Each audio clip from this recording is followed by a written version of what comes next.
السلام علیکم۔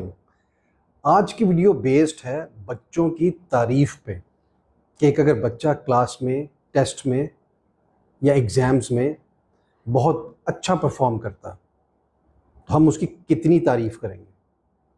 پہلی تو بات یہ کہ اگر بچہ بہت اچھا پرفارم کر رہا تو آپ نے کوشش کرنی ہے کہ بچے کی جو جینوئن پریز ہے وہ کرنی ہے، جو جائز اس کی تعریف بنتی ہے۔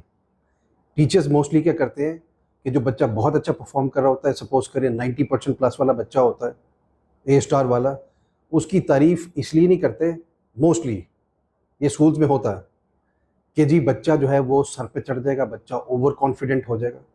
تو بچے کو بیہیویئرل اس کو ٹھیک کر کے رکھیں خود، لیکن جتنے اس کے مارکس بنتے ہیں اتنے دیں اس کو، اور اس کو انکریج کریں، اس کی تعریف کریں، اس کے لیے تعریفی کلمات ادا کریں۔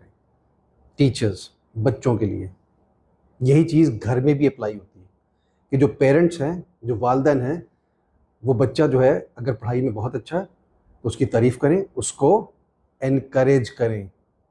اور اگر بچہ سپوز کرے پڑھائی میں بہت اچھا نہیں ہے تب بھی اس کو انکریج کریں، ڈی مورلائز نہیں کریں، ڈیجیکٹ نہیں کریں، ڈسپوائنٹ نہیں کریں،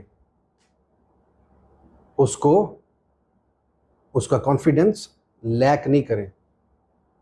اس کو یہ نہیں کہیں جو موسٹلی پیرنٹس گھروں میں یوز کرتے ہیں، خاص طور پہ والد حضرات جو ان سے، تمہارے دماغ میں فلان بھرا ہوا ہے، تم تو کچھ کر ہی نہیں سکتے،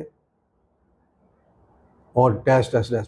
ابھی سب کو پتہ ہے کہ موسٹلی والد حضرات جو ہیں وہ گھر میں کیا لینگویج استعمال کرتے ہیں بچوں کے ساتھ، جو کہ بالکل غلط۔ بچوں کو ہمیشہ انکریج کریں، اگر وہ اچھا کر رہے ہیں تو مزید انکریج کریں، اور اگر اچھا کام نہیں کر رہے، پڑھائی اچھی نہیں کر رہے، تب بھی ان کا خاص خیال رکھیں۔ اس سے کیا ہوتا ہے کہ ان کی سیلف اسٹیم بڑھتی ہے، ان کی سیلف رسپیکٹ بڑھتی ہے۔ یہ بہت ضروری چیز، عزت نفس جو ہے بچوں کی وہ بوسٹ ہوتی ہے، وہ مزید بڑھتی ہے انکریج کرنے سے، تعریف کرنے سے۔ ہم لوگ تعریف کرنے میں ایک دوسرے کی بہت ہی کنجوسی کا مظاہرہ کرتے ہیں، یہ بہت غلط چیز۔ تو ایک دوسرے کی تعریف کریں، بچوں کی تعریف کریں جو پڑھائی میں اچھے ہیں، اور ان کا خاص خیال رکھیں، ڈی مورلائز نہیں کریں ان کو، ڈسپوائنٹ نہیں کریں ان کو، انڈر ویلیو نہیں کریں، انڈر مائن نہیں کریں۔ یہ ٹیچرز کا کام ہے کہ بچوں کو اگر اچھا کام کریں تو بہت اچھی بات ہے، اگر بچے اچھا کام نہیں کر رہے تو ان کو ایک مناسب طریقے سے ان کو جو ہے وہ بوسٹ کریں، ان کی اسپرٹ کو۔